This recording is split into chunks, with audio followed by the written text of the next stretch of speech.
ഇതൊക്കെ കണ്ട് സാബു ഞെട്ടിത്തരിച്ചുപോയി. ഇവരൊക്കെ എന്താ ഇങ്ങനെ, ആൾക്കാരും മരിക്കാൻ പോകുന്നത് കണ്ട് സന്തോഷിക്കുന്നോ എന്ന് പറഞ്ഞ് അലറി വിളിച്ച് സാബോ എത്രയും പെട്ടെന്ന് ഗ്രേറ്റ് ടെർമിനലിലുള്ള ലൂഫിയും എയ്സിനെയും രക്ഷിക്കാൻ വേണ്ടി പോകുന്നു. പക്ഷെ സാബോയെ അവിടെയുള്ള ഗാർഡ്സ് പിടിച്ചു. എന്നിട്ട് അവന്റെ അച്ഛൻ അവനെ ഒരു റൂമിൽ പൂട്ടിയിട്ടു. ഇതേ സമയത്ത് ബ്ലൂജാം സത്യങ്ങളെല്ലാം അറിഞ്ഞ എയ്സിനെയും ലൂഫിയെയും ഗ്രേറ്റ് ടെർമിനലിൽ കെട്ടിയിട്ടു. ശേഷം രാത്രി ബ്ലൂജാമിന്റെ ആൾക്കാര് അവരുണ്ടാക്കി വെച്ച ബോംബ് കൊണ്ട് ഗ്രേറ്റ് ടെർമിനൽ മുഴുവൻ കത്തിച്ചു. അതുപോലെ ഗ്രേറ്റ് ടെർമിനലിലെ ആൾക്കാര് ആ വലിയ മതിൽ കടന്ന് ഗോവ കിങ്ഡത്തിലേക്ക് കടക്കാൻ ശ്രമിക്കുമ്പോൾ അവിടുത്തെ ഗാർഡ്സ് അവരതിന്റെ അകത്തേക്ക് കയറാതിരിക്കാൻ വേണ്ടി അവരാ വലിയ ഗേറ്റ് അടച്ചു. ബ്ലൂജാമും അവന്റെ ആൾക്കാരും ഇതൊക്കെ ചെയ്യാൻ കാരണം ഗോവ കിങ്ഡത്തിലെ രാജാവ് അവനെ വിളിച്ച് അവൻ ആ സ്ഥലം മുഴുവൻ കത്തിച്ചാൽ അവനെ അവന്റെ കൂടെയുള്ള ആൾക്കാരെയും നോബിളാക്കി മാറ്റാന്ന് രാജാവ് പറഞ്ഞു. അതുകൊണ്ടാണ് ബ്ലൂജാമും അവന്റെ ആൾക്കാരും ഇങ്ങനെയൊക്കെ ചെയ്തത്. പക്ഷേ ഗ്രേറ്റ് ടെർമിനലിലുള്ള ബ്ലൂജാമിനും അവന്റെ ആൾക്കാർക്കും ഇപ്പൊ ഗോവ കിങ്ഡത്തിലേക്ക് വരാൻ അവരാ ഗേറ്റ് തുറന്നു കൊടുക്കുന്നില്ല. അതായത് രാജാവ് ബ്ലൂജാമിനെ പറ്റിച്ചു. ഇതെല്ലാം രാജാവിന്റെ പ്ലാനായിരുന്നു. ഇനി ബ്ലൂജാമും അവന്റെ ആൾക്കാരും ഇവിടെ കടന്ന് മരിക്കും. ഇവിടെ ലൂഫിയും ഏസും അവരെ കെട്ടിവെച്ച കയറ് പൊട്ടിച്ച് അവിടുന്ന് എത്രയും പെട്ടെന്ന് രക്ഷപ്പെടാൻ നോക്കുന്നു. അതുപോലെ സാബോ അവനെ പൂട്ടിവെച്ച റൂമിന്റെ അകത്ത് നിന്ന് രക്ഷപ്പെട്ടു. എന്നിട്ട് ആ വലിയ ഗേറ്റിന്റെ അവിടേക്ക് ഓടി വന്ന് അവിടുത്തെ ഗാർഡ്സിനൊക്കെ തട്ടിമാറ്റി ആ ഗേറ്റ് തുറക്കാൻ ശ്രമിക്കുന്നു. പക്ഷെ അവിടുത്തെ ഗാർഡ്സ് അവനെ അടിച്ച് ദൂരേക്ക് വലിച്ചെറിഞ്ഞു. ഇങ്ങനെ സാബോയ്ക്ക് ഒന്നും ചെയ്യാൻ കഴിയാതെ നിൽക്കുന്ന ഈ ഒരു സമയത്ത്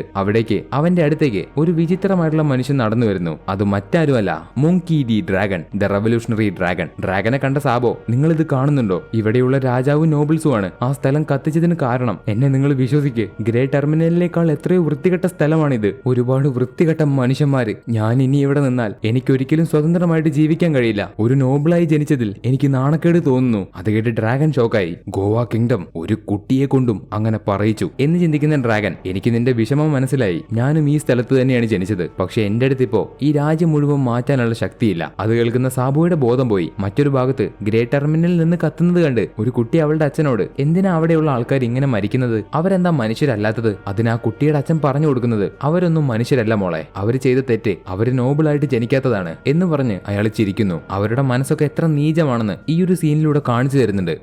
ഒന്നുമല്ല. ഇനി പോകും തോറും നമ്മൾ പലതും കാണും. ഇപ്പൊ രക്ഷപ്പെടാൻ ശ്രമിക്കുന്ന നമ്മുടെ ലൂഫിയെയും ഏസിനെയും ബ്ലൂജാമും അവന്റെ ആൾക്കാരും പിടിച്ചു വെച്ചു. എന്നിട്ട് അവർ ഇത്രയും നാളും ശേഖരിച്ചു വെച്ച ട്രഷർ എവിടെയാണെന്ന് പറഞ്ഞു കൊടുത്താൽ മാത്രമേ അവരെ രണ്ടുപേരെയും വെറുതെ വിടുകയുള്ളൂ എന്ന് ബ്ലൂജാം അവരോട് പറയുന്നു. അതുകൊണ്ട് ഏസ് ഇപ്പൊ അവർക്ക് രക്ഷപ്പെടാൻ വേണ്ടി ആ സ്ഥലം എവിടെയാണെന്ന് അവർക്ക് പറഞ്ഞു കൊടുത്തു. പക്ഷെ ബ്ലൂജാം അവരെ വീണ്ടും പിടിച്ചു വെച്ച് ബ്ലൂജാമിന്റെ കൂടെയുള്ള ഒരാൾ ലൂഫിയെ കത്തി കൊണ്ട് കുത്തി കൊല്ലാൻ പോകുന്നു. പെട്ടെന്ന് ഏസ് അവനെ ഒന്നും ചെയ്യല്ലേ എന്ന് പറഞ്ഞ് അലറി വിളിക്കുമ്പോൾ അവന്റെ അകത്ത് നിന്ന് കോൺഗ്രസ് ആക്കി പുറത്തു വന്ന് ബ്ലൂജാം ഒഴികെ ബാക്കിയുള്ള എല്ലാവരും ബോധം കെട്ട് താഴെ വീണു. എയ്സ് അവന്റെ ഇത്രയും ചെറിയ പ്രായത്തിൽ തന്നെ കോൺഗ്രസ് ഹാക്കി ഉപയോഗിച്ചു. ഗോൾഡി റോജറിന്റെ രക്തം ഇത്രയെങ്കിലൊക്കെ ചെയ്യണ്ടേ? ഇപ്പൊ ബോധം പോവാത്ത ബ്ലൂജാം എയ്സിനെ ചവിട്ടി പിടിച്ച് അവനെ ഷൂട്ട് ചെയ്യുന്നു. പെട്ടെന്ന് അവിടേക്ക് എന്റെ പിള്ളേരെ തൊടുവടാ എന്ന് പറഞ്ഞു വരുന്ന ഡഡൻ ബ്ലൂജാമിന്റെ കൈ തട്ടി മാറ്റി എയ്സിനെ രക്ഷപ്പെടുത്തി. ഒരിക്കലും ഗാർപ്പിനോടുള്ള പേടി കൊണ്ടല്ല ഡഡൻ അവരെ രക്ഷപ്പെടുത്താൻ വേണ്ടി വന്നത്, പകരം അവരോടുള്ള സ്നേഹം കൊണ്ടാണ്. ഡഡന്റെ കൂടെ മുഴുവൻ മൗണ്ടൻ ബണ്ടിറ്റ്സും വന്നിട്ടുണ്ട്.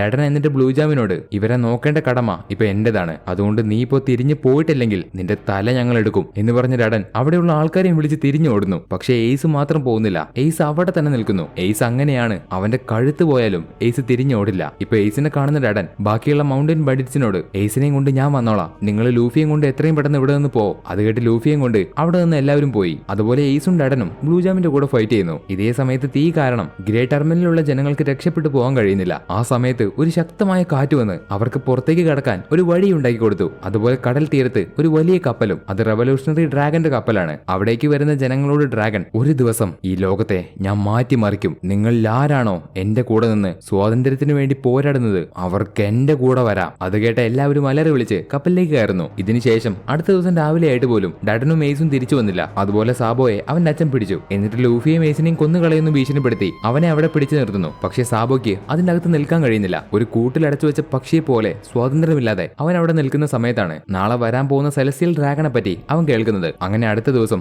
ആ സെലസ്റ്റിയൽ ഡ്രാഗൺ വരുന്ന സമയത്ത് അവിടെയുള്ള എല്ലാ ജനങ്ങളും അവന്റെ വീട്ടിലുള്ള മുഴുവൻ ആൾക്കാരും ആ സെലസ്റ്റിയൽ ഡ്രാഗനെ കാണാൻ പോകുന്നു. അപ്പൊ സാബോ ആ വീട്ടിൽ നിന്ന് പുറത്തേക്ക് വന്ന് ഒരു ചെറിയ കപ്പലെടുത്ത് അവിടെ നിന്ന് രക്ഷപ്പെടാൻ ശ്രമിക്കും. ഈ ഒരു സമയത്താണ് ആ സെലസ്റ്റിയൽ ഡ്രാഗന്റെ വലിയ കപ്പല് അവിടേക്ക് വരുന്നത്. അതുകൊണ്ട് ആ കപ്പലിൽ ചെന്ന് ഇടിക്കേണ്ടെന്ന് വിചാരിച്ച് സാബോ അവൻ പോയിക്കൊണ്ടിരിക്കുന്ന കപ്പൽ തിരിച്ചു. അങ്ങനെ സാബോ സന്തോഷത്തോടെ അവിടെ നിന്ന് രക്ഷപ്പെട്ടു പോയിക്കൊണ്ടിരിക്കുകയാണ്. പക്ഷെ ആ വലിയ കപ്പലിലുള്ള സെലസ്റ്റിയൽ ഡ്രാഗനെ സാബോ പോകുന്ന ചെറിയ കപ്പൽ കണ്ട് ഇഷ്ടമായില്ല. അതുകൊണ്ട് അയാൾ പെട്ടെന്ന് സാബോയുടെ കപ്പല് ഷൂട്ട് ചെയ്ത് തകർക്കുന്നു. അതുകൊണ്ട് എല്ലാ ജനങ്ങളും ഷോക്കായി. ഇപ്പൊ കത്തിക്കൊണ്ടിരിക്കുന്ന സാബോയുടെ കപ്പല് അവൻ അണയ്ക്കാൻ ശ്രമിക്കുമ്പോൾ ആ സെലസ്റ്റിയൽ ഡ്രാഗൺ അവന്റെ കപ്പലിലേക്ക് വീണ്ടും ഷൂട്ട് ചെയ്തു. അങ്ങനെ ആ കപ്പൽ മുഴുവനായിട്ടും തകർന്ന് വെള്ളത്തിലേക്ക് മുങ്ങിപ്പോകുന്നു. അതുപോലെ സാബോയും മരിച്ചു. ഇതൊക്കെ അവിടെ ഉണ്ടായിരുന്ന കുറച്ച് മൗണ്ടൻ ബണ്ടിറ്റ്സ് കാണുന്നുണ്ട്. ഇപ്പൊ ഏസും ഡഡനും തിരിച്ചു വരാത്തതുകൊണ്ട് ലൂഫി സങ്കടത്തോടെ ഇരിക്കുന്ന സമയത്ത് ഡഡനെ എടുത്ത് അവിടെ കേസ് വരുന്നു. ബ്ലൂജാമിന്റെ കൂടെ അവർ ഫൈറ്റ് ചെയ്തപ്പോ എന്താണ് സംഭവിച്ചതെന്ന് വെച്ചാൽ അവര് രണ്ടുപേരും ചേർന്ന് ബ്ലൂജാമിനെ തോൽപ്പിച്ചു. പക്ഷെ തീ കാരണം ഡഡൻ ഒരുപാട് പരിക്ക് പറ്റി. അതുകൊണ്ട് എയ്സിന് ഡഡനെ രക്ഷപ്പെടുത്തി കൊണ്ടുവരാനായിരുന്നു ഇത്രയും സമയം എടുത്തത്. അവർ രണ്ടുപേരും വീട്ടിലേക്ക് തിരിച്ചു വന്നതിന് ശേഷം ഡഡൻ എയ്സിനോട് നീ എന്താ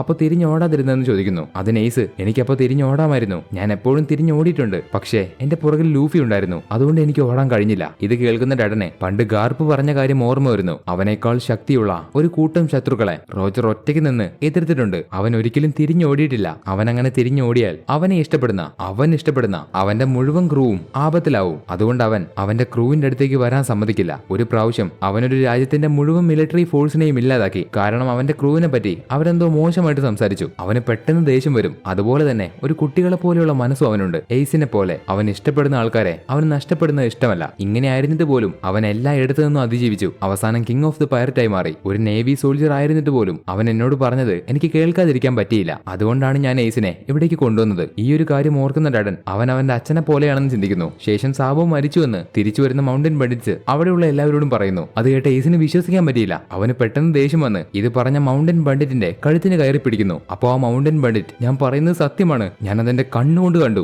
ആദ്യം എനിക്കും അത് വിശ്വസിക്കാൻ പറ്റിയില്ല. പക്ഷെ നടന്നതെല്ലാം പെട്ടെന്നായിരുന്നു. അവൻ ആ പൈററ്റ്സിന്റെ കറുത്ത ഫ്ലാഗ് ആ കപ്പലിൽ വച്ചിട്ടില്ലായിരുന്നെങ്കിൽ അവൻ മരിക്കില്ലായിരുന്നു. അത് കേട്ട ലൂഫി പൊട്ടിക്കരയുന്നു. അതുപോലെ ദേഷ്യം വരുന്ന എയ്സ് ആ സെലസ്റ്റിയൽ ഡ്രാഗനെ കൊല്ലാൻ പോകുന്നു. പക്ഷെ എയ്സിനെ ഡഡൻ പിടിച്ചു വെച്ചു. നീ എവിടേക്കാടാ പോകുന്നേ? അവര് നിന്നെ കൊന്നുകളയും. നിന്റെ അച്ഛൻ അയാളുടെ മരണത്തോടെ ഈ ലോകത്തിനെ തന്നെ മാറ്റിമറിച്ചു. അതുകൊണ്ട് വലുതായി അയാളെപ്പോലെ ഒരാളായിട്ട് മാറി. നിനക്ക് വേണ്ടത് എന്താണെന്ന് വെച്ചാൽ നീ ചെയ്തോ എന്ന് പറഞ്ഞ് ഡഡൻ എയ്സിനെ കെട്ടിവെച്ചു. അപ്പൊ ലൂഫി കരയുന്നത് കേട്ട് മിണ്ടാതിരിക്കടാ, പെണ്ണുങ്ങളെ പോലെ കരയില്ലടാ ലൂഫി എന്ന് പറഞ്ഞ് എയ്സ് ലൂഫിയെ ചീത്ത പറയുന്നു. ശേഷം അടുത്ത ദിവസം രാവിലെ സാബോ കടലിലേക്ക് പോകുന്നതിന് മുമ്പ് അവന്റെ ബ്രദേഴ്സിന് ഒരു ലെറ്റർ കൊടുത്തയച്ചു വിട്ടിരുന്നു. അത് കിട്ടുന്ന എയ്സ് അത് വായിക്കുന്നു. എയ്സ്, ലൂഫി, നിങ്ങൾക്ക് രണ്ടുപേർക്കും പ്രശ്നമില്ലെന്ന് ഞാൻ വിചാരിക്കുന്നല്ല, നിങ്ങൾക്ക് രണ്ടുപേർക്കും പ്രശ്നമില്ല. ഈ ലെറ്റർ നിന്റെ കയ്യിൽ കിട്ടുന്ന സമയത്ത് ഞാൻ കടലിലേക്ക് എത്തിയിട്ടുണ്ടാവും. നമ്മൾ ആഗ്രഹിച്ചതുപോലെ ഞാനൊരു സ്ട്രോങ് ആയിട്ടുള്ള പൈററ്റായി മാറും. നമ്മൾ 3 പേരും ഏറ്റവും സ്വതന്ത്രമായ ഒരു പൈററ്റായി മാറും. അങ്ങനെ എന്തായാലും ഒരു ദിവസം നമ്മൾ എവിടെയെങ്കിലും വെച്ച് കണ്ടുമുട്ടും. അതുപോലെ ലൂഫി ഇപ്പോഴും ശക്തിയില്ലാത്ത ഒരു ക്രൈ ബേബിയാണ്. പക്ഷേ അവൻ നമ്മുടെ കുഞ്ഞനിയനല്ലേ, അതുകൊണ്ട്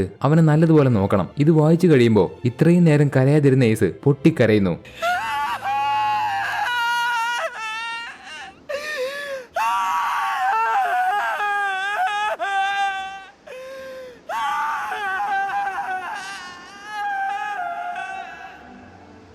അവർ 3 പേരും ഒരുമിച്ച് ഒരുപാട് സ്വപ്നം കണ്ടു, ഒരുപാട് സന്തോഷിച്ചു. പക്ഷെ ഒരു ദിവസം എല്ലാം നഷ്ടപ്പെട്ടു. എയ്സിന് പഴയതുപോലെ തിരിച്ചു വരാൻ കഴിഞ്ഞെങ്കിലും ലൂഫിക്ക് അതിനെ കൊണ്ട് പറ്റുന്നില്ല. ലൂഫി ഭക്ഷണമൊന്നും തിന്നാതെ എപ്പോഴും കരഞ്ഞുകൊണ്ടിരിക്കുകയാണ്. അപ്പോൾ എയ്സ് അവന്റെ അടുത്തേക്ക് വന്ന് തലക്കെട്ടൊരു അടി കൊടുത്തു. അപ്പൊ ലൂഫി എയ്സിനോട് എയ്സ് എനിക്ക് സ്ട്രോങ് ആവണം, ഒരുപാട്.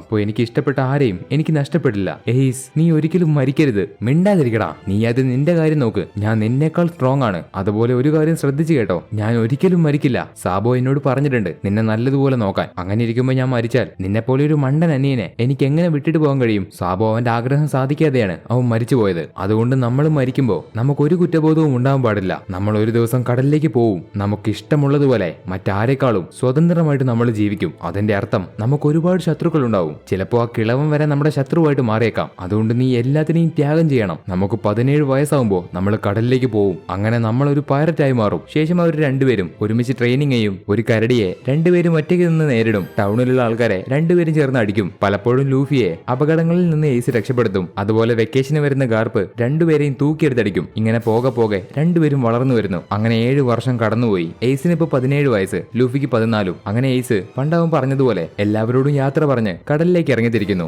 എയ്സ് പോയ കാര്യം അറിഞ്ഞ് ഡഡൻ സങ്കടത്തിലിരിക്കുമ്പോൾ കുറച്ച് മൗണ്ടൻ ബണ്ടിറ്റ്സ് ഡഡന്റെ അടുത്തേക്ക് വന്ന് എയ്സ് പോകുന്നതിന് മുമ്പ് അവനൊരു കാര്യം നിങ്ങളോട് പറയാൻ ഏൽപ്പിച്ചിരുന്നു. അവൻ പറഞ്ഞത് ഇത്രയും കാലം എന്നെ നോക്കിയതിന് ഒരുപാട് നന്ദി. അത് കേട്ട് ഡഡനാവട്ടെ പൊട്ടിക്കരയുന്നു. അങ്ങനെ എയ്സ് പോയിട്ട് ഇപ്പൊ കുറച്ചു മാസം കഴിഞ്ഞുപോയി. ഒരു ദിവസം അവന്റെ പേര് ന്യൂസ് പേപ്പറിലൊക്കെ വരുന്നുണ്ട്. അത് കണ്ട് ലൂഫിക്ക് ഒരുപാട് സന്തോഷമായി. എന്നിട്ട് ലൂഫിയും 3 വർഷം കൂടെ ഉള്ളൂ, അത് കഴിഞ്ഞ് അവനും പോവും എന്ന് പറഞ്ഞ് ഒരുപാട് ട്രെയിനിങ് ചെയ്യുന്നു. അങ്ങനെ പതിയെ 3 വർഷം കടന്നുപോയി. ഇപ്പൊ ലൂഫിക്കും പോകാൻ സമയമായി. അതുകൊണ്ട് ലൂഫി ഡഡന്റെ അടുത്തേക്ക് വന്ന് എനിക്ക് മൗണ്ടൻ ബണ്ടിറ്റ്സിനെ ഇഷ്ടമല്ല, പക്ഷേ എനിക്ക് നിങ്ങളെ ഇഷ്ടമാണ്. അത് കേട്ട് ഡഡൻ വീണ്ടും പൊട്ടിക്കരയുന്നു. ശേഷം ലൂഫി ഒരു ചെറിയ തോണി എടുത്ത് അവന്റെ വില്ലേജിലുള്ള എല്ലാവർക്കും യാത്ര പറഞ്ഞ് അവിടെ നിന്ന് പോവുകയാണ്. അപ്പോൾ അവനെ അറ്റാക്ക് ചെയ്യാൻ ഒരു സീ മോൺസ്റ്റർ വരുന്നു. പണ്ട് കുട്ടിയായിരുന്നപ്പോ അവനെ അറ്റാക്ക് ചെയ്യാൻ വന്ന അതേ സീ മോൺസ്റ്റർ. പക്ഷെ ഇപ്പൊ ലൂഫി ഒരേ ഒരു അടിക്ക് അതിനെ അടിച്ച് തോൽപ്പിച്ചു. ശേഷം കിങ് ഓഫ് ദ പൈററ്റ് ആവാൻ ഇറങ്ങി തിരിച്ച ലൂഫിയാണ് ഇപ്പൊ എയ്സിനെ നഷ്ടപ്പെട്ട് ആമസോൺ ലില്ലിയുടെ ഒരു ഭാഗത്തിരുന്ന് പൊട്ടിക്കരയുന്നത്. കരഞ്ഞുകൊണ്ടിരിക്കുന്ന ലൂഫി കഴിഞ്ഞതെല്ലാം ആലോചിച്ച് ഞാൻ വളരെ വീക്കാണ് എന്ന് അവൻ എയ്സിനെ രക്ഷിക്കാൻ കഴിയാത്തതിന്റെ സങ്കടത്തില് അവൻ ഒട്ടും ശക്തിയില്ലാത്തവനാണെന്ന് പറയുന്നു. മറ്റൊരു ഭാഗത്ത്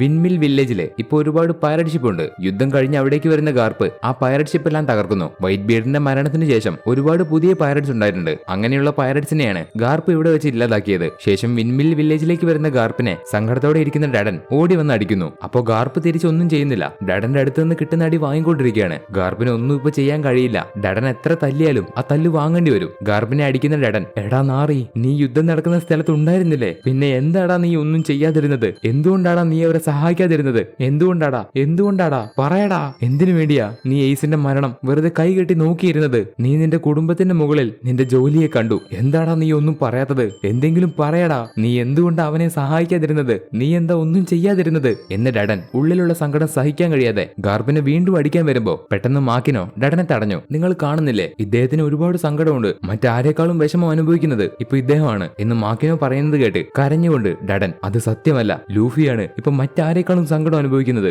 കാരണം അവൻ അവന്റെ ബ്രദറിനെ ഒരുപാട് സ്നേഹിക്കുന്നുണ്ട്. അപ്പൊ അവിടെയുള്ള മേയർ ഗാർപ്പിനോട് ലൂഫിക്ക് എന്ത് പറ്റിയെന്ന് ചോദിക്കുന്നു. അത് കേട്ട് ഗാർപ്പ്, അവൻ അവസാനം ഒരു സബ്മറൈനിൽ കയറി കടലിലേക്ക് പോയി. അവൻ എവിടെയുണ്ടെന്ന് ആർക്കും അറിയില്ല. പക്ഷേ അവൻ ഇപ്പോഴും ജീവനോടെ ഉണ്ട്. അത് കേട്ട് എല്ലാവർക്കും സന്തോഷമായി. ഇതേ സമയത്ത് ന്യൂ വേൾഡിലെ ഒരു ഐലൻഡില് ഷാങ്സും അവന്റെ ക്രൂവും വൈറ്റ് ബിയറിന്റെ ആൾക്കാരും ചേർന്ന് മരിച്ചുപോയ എയ്സിന്റെയും വൈറ്റ് ബിയറിന്റെയും ബോഡി ആ ഐലൻഡിൽ സംസ്കരിച്ചു. അവർക്ക് രണ്ടുപേർക്കും വേണ്ടത്ര മര്യാദ അവിടെയുള്ള എല്ലാവരും കൊടുക്കുന്നുണ്ട്. ശേഷം മാർക്കോ ഷാങ്സിനോട് നന്ദി പറയുന്നു. അപ്പൊ ഷാങ്സ്, നന്ദിയൊന്നും വേണ്ട, കാരണം വൈറ്റ് ബിയർഡ് അവന്റെ ശത്രുവാണെങ്കിലും അവൻ വൈറ്റ് ബിയറിനെ ബഹുമാനിക്കുന്നുണ്ട്. അതുപോലെ തന്നെ സെങ്കോക്കും വൈറ്റ് ബിയറിനെ ബഹുമാനിക്കുന്നുണ്ട് എന്ന് ഷാങ്സ് മാർക്കോയോട് പറയുന്നു. നേരത്തെ അക്കൈനു പറഞ്ഞതുപോലെയൊന്നും അല്ല, വൈറ്റ് ബിയർഡ് ശരിക്കും ഒരു ലെജൻഡറി പൈററ്റ് ആണ്. അദ്ദേഹം തന്റെ പ്രൈം ടൈമിലായിരുന്നെങ്കിൽ മറൈൻഫോർഡ് പിന്നെ അവിടെ ഉണ്ടാവില്ല. അറിഞ്ഞുകൊണ്ട് ഒരു വലിയ ടൈറ്റിൽ വിട്ടുകൊടുത്ത മനുഷ്യനാണ് വൈറ്റ് ബിയർഡ്. അതെല്ലാവർക്കും അറിയാം. അതുകൊണ്ട് തന്നെ എല്ലാവരും വൈറ്റ് ബിയറിനെ ബഹുമാനിക്കുന്നുണ്ട്. ഇപ്പൊ ഷാങ്സ് അവിടെ നിന്ന് പോകുന്നതിന് മുമ്പ് എയ്സ് തിരിഞ്ഞു പോവാതെ അക്കൈനുവിന്റെ കൂടെ ഫൈറ്റ് ചെയ്തത് ആലോചിച്ച് അത് ക്യാപ്റ്റൻ റോജർ ആയിരുന്നെങ്കിൽ അങ്ങനെ ചെയ്യുള്ളൂ. പല സമയത്തും ക്യാപ്റ്റൻ തിരിഞ്ഞു ഓടണമെന്ന് എനിക്ക് തോന്നിയിട്ടുണ്ട്. പക്ഷേ അദ്ദേഹം അങ്ങനെ ചെയ്തില്ല. അതുപോലെ ലൂഫി,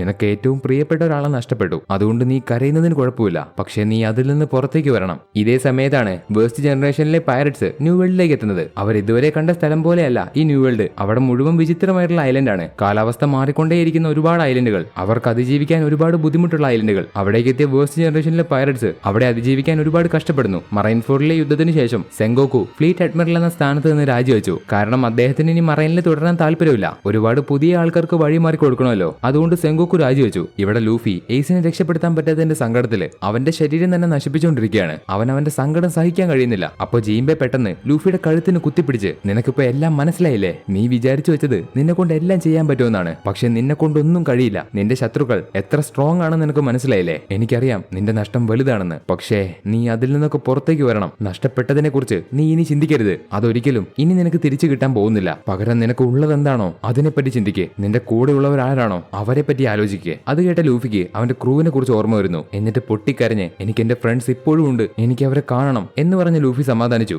അതുപോലെ അവരെ കാണാൻ സബോഡിയിലേക്ക് പോകണമെന്ന് പറയുന്നു. അവര് 3 ദിവസത്തിന് ശേഷം സബോഡിയിൽ വെച്ച് കണ്ടുമുട്ടാന്ന് പറഞ്ഞതാണ്. അതുകൊണ്ട് അവരിപ്പോ അവിടെ ഉണ്ടാവും. അവൻ എത്രയും പെട്ടെന്ന് അവിടേക്ക് പോകണം എന്ന് ലൂഫി ജീംബയോട് പറയുന്നു. ഇതേ സമയത്താണ് കാംബെൽറ്റിലൂടെ ഒരാൾ നീന്തി അയാളുടെ നേരെ വരുന്ന എല്ലാ മോൺസ്റ്റേഴ്സിനെയും കൊന്ന് ആമസോൺ ലില്ലിയിലേക്ക് വരുന്നത്. അത് മറ്റാരുമല്ല, റെയ്ലിയാണ്. അവിടേക്ക് ഇപ്പൊ ലൂഫിയെ കാണാൻ വേണ്ടി വരുന്ന റെയ്ലി അവിടെയുള്ള ട്രഫാൽഗർ ലോയെയും അവന്റെ ക്രൂവിനെയും അവിടെ നിന്ന് തിരിച്ചു പറഞ്ഞയക്കുന്നു. അങ്ങനെ ലോയും അവന്റെ ക്രൂവും അവിടെ നിന്ന് ന്യൂ വേൾഡിലേക്ക് പോകുന്നു. അവർ പോകുന്ന വഴിക്ക് വെച്ച് ലോ ഡി എന്നൊരു വാക്കിനെ കുറിച്ച് പറയുന്നുണ്ട്. പേരിന്റെ കൂടെ ഡി എന്ന അക്ഷരമുള്ള ആൾക്കാരെ പറ്റി നമ്മളിപ്പോ ഒരുപാട് പ്രാവശ്യം ഡി എന്ന അക്ഷരത്തെ പറ്റി കേട്ടു. ഡി എന്ന അക്ഷരമുള്ള ആൾക്കാരാണ് ഒരുപാട് പ്രശ്നം ഉണ്ടാക്കുന്നത്. അതുകൊണ്ട് ലോ അതിനെപ്പറ്റി പറഞ്ഞതായിരിക്കും. എന്താണെന്ന് ആർക്കറിയാം. ഇപ്പൊ ആമസോൺ ലില്ലിയിലേക്ക് വന്ന റെയ്ലിയെ അവിടെയുള്ള ലൂഫിയും ജീംബയും എല്ലാവരും കാണുന്നുണ്ട്. അതായത് ആമസോൺ ലില്ലിയിലുള്ള ആൾക്കാർക്ക് റെയ്ലിയെ നേരത്തെ അറിയാം. അവിടെയുള്ള ഗ്ലോറിയോസ് എന്ന് പറയുന്ന മുത്തശ്ശിക്ക് റെയ്ലിയെ പണ്ട് മുതലേ അറിയാം. അവർ തമ്മിൽ എന്തോ കണക്ഷൻ ഉണ്ട്. അതുപോലെ ബോവ ഹാൻകോക്കിനെയും അവളുടെ 2 സഹോദരിമാരെയും സെലസ്റ്റിയൽ ഡ്രാഗൺസിന്റെ അടുത്ത് നിന്ന് രക്ഷപ്പെട്ടു വന്ന സമയത്ത് റെയ്ലിയും റെയ്ലിയുടെ ഭാര്യ ഷാക്കിയും അതുപോലെ ഗ്ലോറിയോസയും ഇവർ 3 പേരും ചേർന്നിട്ടാണ് അവരെ നോക്കിയത്. അതായത് റെയ്ലി അവരെ സഹായിച്ചിട്ടുണ്ട്. അതുകൊണ്ടാണ് റെയ്ലിയെ അവർക്ക് അറിയുന്നത്. ഇപ്പൊ ലൂഫി ഇവിടെ ഉള്ളത് റെയ്ലി എങ്ങനെയാണ് അറിഞ്ഞതെന്ന് വെച്ചാൽ, മുമ്പ് സബോഡിയിൽ വെച്ച് ബാർത്തലോമിയോ കൂമ റെയ്ലിയോട് സീക്രട്ട് ആയിട്ട് പറഞ്ഞത്, ഞാൻ റവല്യൂഷണറി ആർമിയിലെ ഒരു മെമ്പറാണ്, അവർക്ക് വേണ്ടി ഞാൻ ഇപ്പോഴും ജോലി ചെയ്യുന്നുണ്ട്, അതുകൊണ്ട് ഞാൻ ഇവരെ മറ്റൊരു സ്ഥലത്തേക്ക് പറഞ്ഞയക്കാൻ പോവാണ്. ഇതാണ് കൂമ അവിടെ വെച്ച് റെയ്ലിയോട് പറഞ്ഞത്. അത് കഴിഞ്ഞ് അവരെല്ലാം പറഞ്ഞയച്ചതിന് ശേഷം അവരെല്ലാവരും ഇപ്പൊ എവിടെയാണെന്ന് കൂമ റെയ്ലിക്ക് പറഞ്ഞു കൊടുത്തു. അങ്ങനെയാണ് റെയ്ലി ഇവിടേക്ക് എത്തിയത്. സത്യത്തിൽ കൂമ ലൂഫിയെ സഹായിച്ചതാണ്. കാരണം കൂമ റവല്യൂഷണറി ആർമിയിലെ ഒരു മെമ്പർ മെമ്പറാണ്. ലൂഫി ഡ്രാഗന്റെ മകനാണെന്ന് കൂമയ്ക്ക് അറിയാം. അതുകൊണ്ടാണ് കൂമ അവരെ സഹായിച്ചത്. പക്ഷെ അന്ന് മാത്രമേ കൂമയ്ക്ക് അവന്റെ ഓർമ്മയുണ്ടായിരുന്നുള്ളൂ. അതിനുശേഷം വെഗാപങ്ക് അവനെ ഓപ്പറേറ്റ് ചെയ്ത് അവന്റെ ഓർമ്മ മുഴുവൻ കളഞ്ഞ് അവനെ മുഴുവനായിട്ടും ഒരു ഹ്യൂമൻ വെപ്പൺ ആക്കി മാറ്റി. റെയ്ലി എന്തിനാണ് ലൂഫിയുടെ അടുത്തേക്ക് വന്നതെന്ന് വെച്ചാൽ അവനെ ട്രെയിൻ ചെയ്യാനാണ്. അവന് സ്ട്രോങ് ആവാൻ വേണ്ടി അവനെ ട്രെയിൻ ചെയ്യാൻ. ലൂഫി ഇപ്പൊ വളരെ വീക്കാണെന്ന് അവനും അതുപോലെ ബാക്കിയുള്ള എല്ലാവർക്കും അറിയാം. അതുകൊണ്ട് റെയ്ലി ലൂഫിയോട് വന്ന് നിന്നെ ഞാൻ ട്രെയിൻ ചെയ്യാം, പക്ഷെ അത് തീരുമാനിക്കേണ്ടത് അത് നീയാണ്. നിനക്ക് വേണ്ടെങ്കിൽ ഞാനിപ്പോ തിരിച്ചു പോവാം, മറിച്ച് നിനക്ക് വേണമെങ്കിൽ നിന്നെ ട്രെയിൻ ചെയ്യാനും ഞാൻ തയ്യാറാണ്. അത് കേട്ട ലൂഫി മറ്റൊന്നും ചിന്തിക്കാതെ അവന് സമ്മതമാണെന്ന് പറയുന്നു. ഇതേ സമയത്ത് ബാക്കിയുള്ള നമ്മുടെ സ്ട്രോ ഹാറ്റ്സില് സോറോയെ അവൻ എത്തിപ്പെട്ട ഐലൻഡിൽ വെച്ച് ഒരുപാട് കുരങ്ങുകൾ അറ്റാക്ക് ചെയ്യുന്നു. സോറോ തിരിച്ച് അറ്റാക്ക് ചെയ്തിട്ടും അവറ്റങ്ങൾക്ക് ഒന്നും പറ്റുന്നില്ല. ആ സമയത്താണ് യുദ്ധം കഴിഞ്ഞ് അവിടേക്ക് മീഹോക്ക് നടന്നു വരുന്നത്. മീഹോക്കിനെ കാണുന്ന ആ കുരങ്ങുകൾ മുഴുവൻ അവിടെ നിന്ന് പേടിച്ചോടി പോകുന്നു. ശേഷം സോറോയുടെ അടുത്തേക്ക് വരുന്ന മീഹോക്ക് എയ്സ് മരിച്ചുപോയി എന്നുള്ള കാര്യം സോറോയോട് പറയുന്നു. അത് കേട്ട സോറോ ഷോക്കായി. സോറോയ്ക്ക് അത് വിശ്വസിക്കാൻ പറ്റിയില്ല. പ്രത്യേകിച്ച് ലൂഫിയുടെ കൺമുമ്പിൽ വെച്ച് എയ്സ് മരിച്ചുപോയി എന്ന് കേട്ടപ്പോ സോറോയ്ക്ക് അത് ഒട്ടും വിശ്വസിക്കാൻ പറ്റിയില്ല. സോറോ ഞെട്ടി തരിച്ചുപോയി. മറ്റൊരു ഭാഗത്ത് വെതേരയിലുള്ള നാമി അവിടുത്തെ കാര്യങ്ങൾ പതിയെ പഠിച്ചു വരുന്ന സമയത്താണ് ലൂഫിയുടെ ബ്രദർ എയ്സ് മരിച്ചുപോയി, അതും ലൂഫിയുടെ കൺമുമ്പിൽ വെച്ചാണ് മരിച്ചുപോയത് എന്നൊക്കെ അറിയുന്ന നാമി അവിടുത്തെ സാധനങ്ങളൊക്കെ മോഷ്ടിച്ച് അവൾ എത്രയും പെട്ടെന്ന് സബോഡിയിലേക്ക് പോകാൻ ശ്രമിക്കുന്നു. പക്ഷെ അവിടെയുള്ള വിസാർഡുകളൊക്കെ ചേർന്ന് അവളെ പിടിച്ചു വെച്ചു. എന്നാൽ അവളുടെ കരച്ചിൽ കാണുമ്പോൾ അവരവളെ തുറന്നു വിടുന്നുണ്ട്. പക്ഷെ പെട്ടെന്ന് തന്നെ നാമി അവിടെ നിന്ന് ഓടിപ്പോകുന്നു. മറ്റൊരു ഭാഗത്ത് ഒരുപാട് തിന്ന് തടിച്ചു കൊടുത്ത ഊസോപ്പ് ലൂഫിക്ക് നടന്ന സംഭവങ്ങളെല്ലാം അറിഞ്ഞ് അവിടെ നിന്ന് രക്ഷപ്പെട്ടു പോകാൻ ശ്രമിക്കുന്നു. പക്ഷേ അവനെ കൊണ്ട് അവിടെ നിന്ന് രക്ഷപ്പെട്ടു പോകാൻ കഴിയുന്നില്ല. അടുത്തത് ന്യൂസ് പേപ്പർ വായിച്ച് ഇതെല്ലാം മനസ്സിലാക്കുന്ന സാഞ്ചി അവിടെ നിന്ന് എത്രയും പെട്ടെന്ന് സബോഡിയിലേക്ക് പോകാൻ ശ്രമിക്കുന്നു. അപ്പോഴാണ് അവിടേക്ക് ഇവാൻഗോ വരുന്നത്. ഇവാൻഗോയെ കാണുന്ന സാഞ്ചി അവൻ എത്രയും പെട്ടെന്ന് സബോഡിയിലേക്ക് പോകണം, അവൻ സ്ട്രോ ഹാറ്റ്സിലെ ഒരു മെമ്പർ ആണെന്ന് പറയുന്നു. പക്ഷേ അത് ഇവാൻഗോ വിശ്വസിക്കുന്നില്ല. കാരണം അവന്റെ വാണ്ടഡ് പോസ്റ്ററിലുള്ള മുഖം അത് സാഞ്ചിയുടേതുപോലെ അല്ലല്ലോ.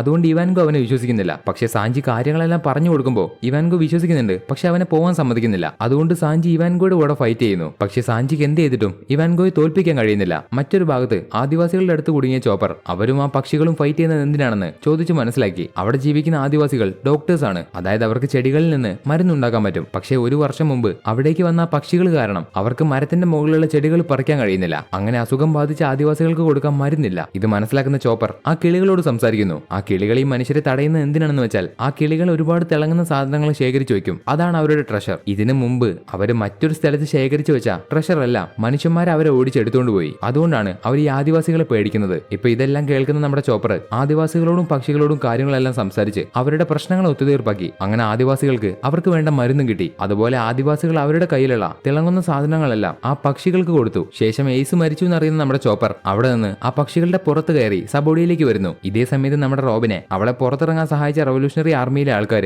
അവളെ സബോഡിയിലേക്ക് എത്തിക്കാൻ സഹായിക്കാന്ന് പറയുന്നു. അങ്ങനെ റോബിൻ അവരുടെ കൂടെ വണ്ടിയിൽ കയറി വരുന്നുണ്ട്. ഇനി നമ്മുടെ ഫ്രാങ്കി ന്യൂസ് പേപ്പർ വായിച്ച് എയ്സ് മരിച്ചതറിഞ്ഞ് എത്രയും പെട്ടെന്ന് ആ ഐലൻഡ് വിട്ട് അവിടെ നിന്ന് രക്ഷപ്പെടാൻ ശ്രമിക്കുന്നു. പക്ഷെ അവന് അവിടെ നിന്ന് രക്ഷപ്പെട്ടു പോകാൻ കഴിയുന്നില്ല. അടുത്തത് നമ്മുടെ ബ്രൂക്ക്. അവൻ എത്തിയ ഐലൻഡിലെ ആൾക്കാര് ഒരുപാട് പേടിയുള്ള ആൾക്കാരായിരുന്നു. അതുകൊണ്ട് ബ്രൂക്ക് ഒരു പാട്ട് എഴുതി ആ പാട്ട് വായിക്കുമ്പോൾ അവിടെയുള്ള ആൾക്കാർക്ക് ധൈര്യം വരുന്നു. അങ്ങനെ അവിടെയുള്ള ആൾക്കാര് അവരെ ഉപദ്രവിക്കാൻ വരുന്ന ലോങ്ങാം ട്രൈബിലെ ആൾക്കാരെ തോൽപ്പിച്ചു. ശേഷം ബ്രൂക്ക് അവരെ തുറന്നുവിട്ട് അവരോട് ഇനി അവിടേക്ക് തിരിച്ചു വരരുതെന്ന് പറയുന്നു. അത് കേട്ട് പോകാൻ തുടങ്ങുന്ന ആൾക്കാര് പെട്ടെന്ന് ബ്രൂക്കിനെ എടുത്തുകൊണ്ട് അവിടെ നിന്ന് അവരുടെ ഐലൻഡിലേക്ക് പോകുന്നു. ഇപ്പൊ നമ്മുടെ ലൂഫിക്ക് അവന്റെ ക്രൂ അവനെ കാണാൻ വേണ്ടി എന്തായാലും അവർ സബോഡിയിലേക്ക് വരുമെന്നറിയാം. അപ്പൊ റെയ്ലി പറഞ്ഞതനുസരിച്ച് അവർക്ക് എല്ലാവർക്കും ഒരു മെസ്സേജ് കൊടുക്കാൻ വേണ്ടി ബോവ ഹാൻകോക്ക് വന്ന മറൈൻ്റെ ഷിപ്പ് എടുത്ത് ലൂഫിയും റെയ്ലിയും ജീംബയും ഇവര് 3 പേരും വീണ്ടും മറൈൻ ഫോർഡിലേക്ക് പോകുന്നു. അവര് മറൈൻ ഫോർഡിൽ എത്തിയതിനു ശേഷം ആ കപ്പലിലെ ആദ്യം ഉണ്ടായിരുന്ന സോൾജേഴ്സിനെ ഉപയോഗിച്ച് അവര് ഗേറ്റ് ഓഫ് ജസ്റ്റിസ് തുറന്ന് മറൈൻ ഫോർഡിന്റെ അകത്തേക്ക് കയറി. ഇപ്പൊ മറൈൻ ഫോർഡിൽ അധികം ആൾക്കാരൊന്നുമില്ല. കാരണം നേരത്തെ യുദ്ധത്തിന് വേണ്ടി മാത്രമായിരുന്നു അത്രയും ആൾക്കാർ ഇവിടേക്ക് വന്നത്. യുദ്ധം കഴിഞ്ഞതുകൊണ്ട് അവിടെയുള്ള ആൾക്കാരെല്ലാം തിരിച്ചുപോയി. ഇപ്പൊ അവിടേക്ക് വരുന്ന ലൂഫി അവിടെയുള്ള ഓക്സ് ബെൽ എന്ന് പറയുന്ന ഒരു വലിയ ബെൽ അത് അടിക്കുന്നു. ശേഷം അവിടെ വെച്ച് മരിച്ചുപോയ ആൾക്കാർക്ക് ഒരു ആദരവെന്ന രീതിയിൽ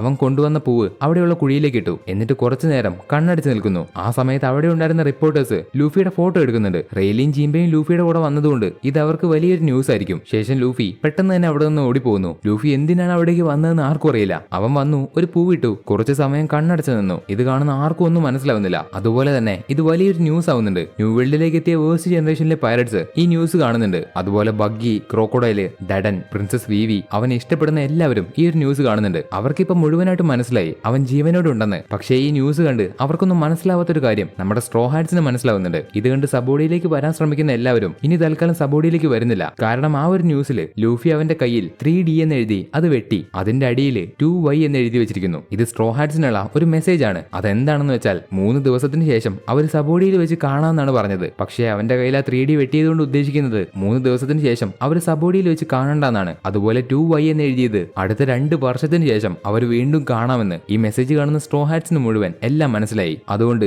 അവരെല്ലാവരും ഈ 2 വർഷം ട്രെയിനിങ് ചെയ്യാൻ തീരുമാനിക്കുന്നു. ഓരോരുത്തരും എത്തിപ്പെട്ട് എത്തിപ്പെട്ടത് അവർക്ക് ട്രെയിനിങ് ചെയ്യാൻ പറ്റിയ സ്ഥലത്താണ്. നാമിക്ക് വെതേരിയയിൽ വെച്ച് വെതറിനെ പറ്റി എല്ലാം പഠിക്കാൻ പറ്റും. ഊസോപ്പിന് ഹെറക്കൾസിന്റെ കൂടെ ഫൈറ്റ് ചെയ്യേണ്ടത് എങ്ങനെയാണ്, അതിജീവിക്കേണ്ടത് എങ്ങനെയാണെന്ന് പഠിക്കാൻ പറ്റും. സാഞ്ചിക്ക് കാമവക്ക കിങ്ഡത്തിലെ അവനേക്കാൾ പവർഫുൾ ആയ ഒക്കാമകളുടെ കൂടെ ട്രെയിനിങ് ചെയ്യാൻ പറ്റും. പ്രത്യേകിച്ച് അവിടെ പെണ്ണുങ്ങളൊന്നും ഇല്ലാത്തതുകൊണ്ട് അവന് ട്രെയിനിങ്ങിലേക്ക് കൂടുതൽ ശ്രദ്ധിക്കാൻ പറ്റും. ചോപ്പറിന് അവൻ എത്തിപ്പെട്ട സ്ഥലത്ത് വെച്ച് ഒരുപാട് പുതിയ പുതിയ മരുന്നുകളെ പറ്റി, അവൻ അറിയാത്ത ഒരുപാട് ട്രീറ്റ്മെന്റുകളെ പറ്റി ഇതൊക്കെ ആ ആദിവാസികളുടെ അടുത്ത് നിന്ന് പഠിക്കാൻ പറ്റും. വെഗാപങ്കിന്റെ ഐലൻഡിലേക്ക് എത്തിയ ഫ്രാങ്കിക്ക് അവിടെയുള്ള വെഗാപങ്കിന്റെ ലബോറട്ടറിയിൽ വെച്ച് അവന്റെ ബോഡി മുഴുവനായിട്ടും ഒരു സൈബോർഗ് ആക്കി മാറ്റാൻ പറ്റും. അവൻ അവിടെ വെച്ച് ഇതിനെപ്പറ്റി കൂടുതൽ കാര്യങ്ങൾ പഠിക്കാൻ പറ്റും. ബ്രൂക്കിന് അവനെത്തിപ്പെട്ട സ്ഥലത്ത് അവനെ പിടിച്ചു വെച്ച ആൾക്കാർക്ക് വേണ്ടി പാട്ടുപാടി അവരുടെ കൂടെയും ട്രെയിൻ ചെയ്യാൻ പറ്റും. റവല്യൂഷണറി ആർമിയുടെ വണ്ടിയിലുള്ള റോബിൻ അവരുടെ കൂടെ തന്നെ അവരുടെ സ്ഥലത്തേക്ക് പോകുന്നു. കാരണം റവല്യൂഷണറി ആർമിയിലെ ആൾക്കാർ ഇത്രയും വർഷമായിട്ടും റോബിനെ അന്വേഷിച്ചുകൊണ്ടിരിക്കുകയായിരുന്നു. അവളെ സഹായിക്കാൻ വേണ്ടി, അവരുടെ കൂടെ ചേർക്കാൻ വേണ്ടി അവരുടെ ബോസ് ഡ്രാഗൺ അവളെ അന്വേഷിക്കുന്നുണ്ടെന്ന് മനസ്സിലാക്കിയ റോബിൻ അവരുടെ കൂടെ അവരുടെ സ്ഥലത്തേക്ക് പുതിയ പുതിയ കാര്യങ്ങൾ പഠിച്ച് ഒരുപാട് ട്രെയിനിങ് ചെയ്യാൻ വേണ്ടി പോകുന്നു. മീഹോക്കിന്റെ അടുത്തെത്തിയ സോറോ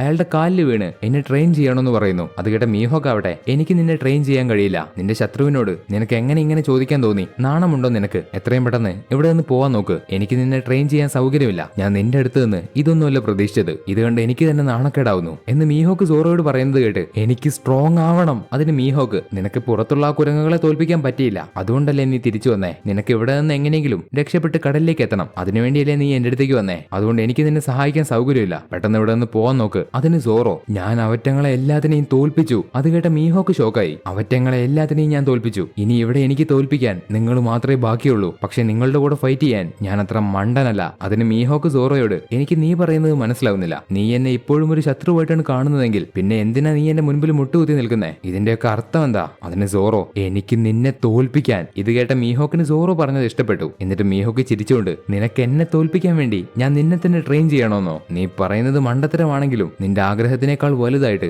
നീ മറ്റെന്തിനോ വേണ്ടി പ്രാധാന്യം കൊടുക്കുന്നുണ്ട്. ഹേയ് പെണ്ണെ, അവന് വേണ്ട ട്രീറ്റ്മെന്റ് കൊടുക്ക്. നീ മുഴുവനായിട്ടും റിക്കവർ ആയതിനു ശേഷം നമുക്ക് ട്രെയിനിങ് ആരംഭിക്കാം എന്ന് മീഹോക്ക് പറഞ്ഞത് കേട്ട് സോറോയും പെരോനയും അവിടെ നിന്ന് പോകുന്നു. അപ്പൊ മീഹോക്ക് അവന്റെ മനസ്സിൽ, എന്തൊരു മണ്ടനാണ് നീ. നിന്നെപ്പോലൊരുത്തൻ സ്വന്തം അഭിമാനം മാറ്റിവെച്ച് കാര്യങ്ങൾ ചെയ്യുന്നുണ്ടെങ്കിൽ അത് മറ്റാർക്കോ വേണ്ടിയാണ്. ശേഷം സോറോയെ ട്രെയിനിങ് ചെയ്യാൻ വേണ്ടി മീഹോക്ക് അവിടെയുള്ള കുരങ്ങുകളുടെ അടുത്തേക്ക് കൊണ്ടുവരുന്നു. ഈ കുരങ്ങുകളുടെ പേരാണ് ബബൂൺസ്. ഈ ബബൂൺസ് 7 വർഷങ്ങൾക്ക് മുമ്പ്, അതായത് കുട്ടിയായിരുന്ന സമയം മുതൽ ഇവിടെ നടക്കുന്ന യുദ്ധങ്ങളെല്ലാം കണ്ട് ജീവിച്ചു വന്നവരാണ്. അതുകൊണ്ട് ഇവർക്ക് നല്ലതുപോലെ ഫൈറ്റ് ചെയ്യാൻ അറിയാം. കൂടാതെ ഇവരുടെ കൂടെ ഫൈറ്റ് ചെയ്യുന്ന ആൾക്കാർ ചെയ്യുന്നതെല്ലാം ഈ ബബൂൺസ് കോപ്പി അടിച്ച് ചെയ്യും. അങ്ങനെ മീഹോക്കിനെ കോപ്പി ചെയ്ത ഒരു വലിയ ബബൂൺ അവിടെയുണ്ട്. അവിടെയുള്ള ബാക്കി ബബൂൺസിനേക്കാൾ പവർഫുൾ ആയ മറ്റൊരു ബബൂൺ. സോറോ ആദ്യം ആ ബബൂണിനെ തോൽപ്പിക്കണം. അങ്ങനെ സോറോയും ആ ലീഡർ ബബൂണും ഫൈറ്റ് ചെയ്യുന്നു. അങ്ങനെ സോറോയുടെ ട്രെയിനിങ് ഇവിടെ വെച്ച് ആരംഭിക്കുകയാണ്. എല്ലാവരും ലൂഫിക്ക് വേണ്ടിയാണ് ട്രെയിനിങ് ചെയ്യുന്നത്. അവർക്കൊരു പ്രശ്നം വന്നപ്പോ, അല്ലെങ്കിൽ അവർ മരിക്കാനായ അവസ്ഥയിൽ പോലും നമ്മുടെ ലൂഫി വന്ന് അവരെ സഹായിച്ചിട്ടുണ്ട്. അവരുടെ കൂടെ നിന്ന് അവരെ സന്തോഷിപ്പിച്ചിട്ടുണ്ട്. അതുകൊണ്ട് ഇനി അങ്ങോട്ട് ലൂഫി തോൽക്കാൻ പാടില്ല. അവരുടെ ക്യാപ്റ്റൻ ഒരു സ്ഥലത്ത് മുട്ടുകുത്താൻ പാടില്ല.